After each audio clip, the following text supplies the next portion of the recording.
Discrimination.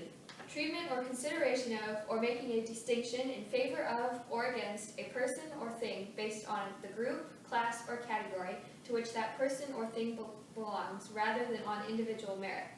For several decades now, America has striven to improve and entirely eradicate racial intolerance. We as a nation believe that favoritism of any specific race over another is morally wrong. However, for a country that has come so far since its past, we still exhibit this very discrimination that we thought we were eliminating. Being an upcoming senior, I am searching for the right college and the best financial help I can get to pay for it. Part of this transition in a student's life is applying to various scholarships and aid for money, but one that is unacceptable is a race-based scholarship.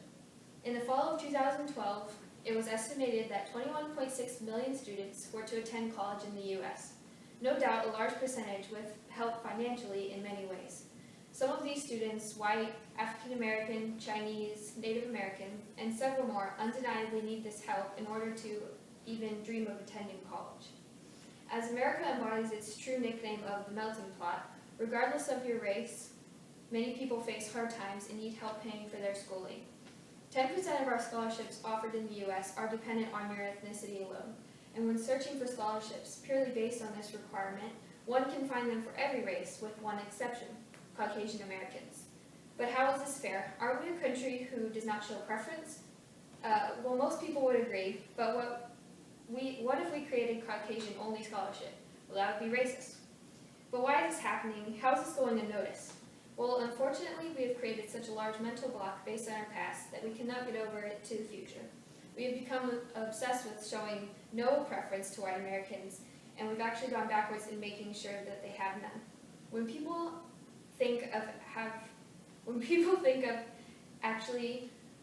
racism, it's the obvious example in their minds against African American slavery and their segregation in the mid-20th century. However, few realize that this exact concept to any race can apply to genders and any ethnicity. What many people need to realize is racism, discrimination, and segregation, or any form of belittling another group, does and can apply to those who are not in the minority. Because we cannot let go of the past, we still allow these unfair scholarships to favor minorities in America, and we have incurred penalties both physically and psychologically. When students of any ethnicity are prohibited from accessing financial aid, this does mean that when ones who have little money to spare lose their chance of education. No matter what race, there are people out there who need scholarships to pay for college, and not allowing them to obtain this money is discrimination. This practice also subconsciously promotes the continuum of this. Why are some scholarships only available to certain races in the first place? Because we have decided that Caucasians are in lesser need of the money? Because we feel that minorities need to be compensated for their ancestors' struggles? To put it perfectly, as Morgan Freeman did, the only way we can get over racism is to stop talking about it. To fix this problem, some say that we must create Caucasian-only scholarships to even the playing field, but this is wrong. As a U.S. nation, we need to entirely eradicate this concept of racist-based scholarships. We must voice our opinions and show those who promote this injustice that these scholarships are nothing but a barrier in our country, for the people are the government. Basing a grant or scholarship completely on race is discriminatory in itself.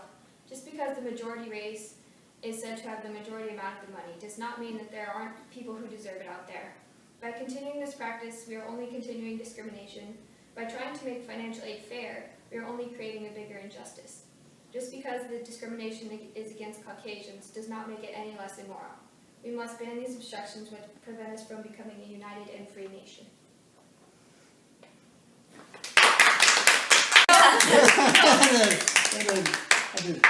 What you should do is just do this.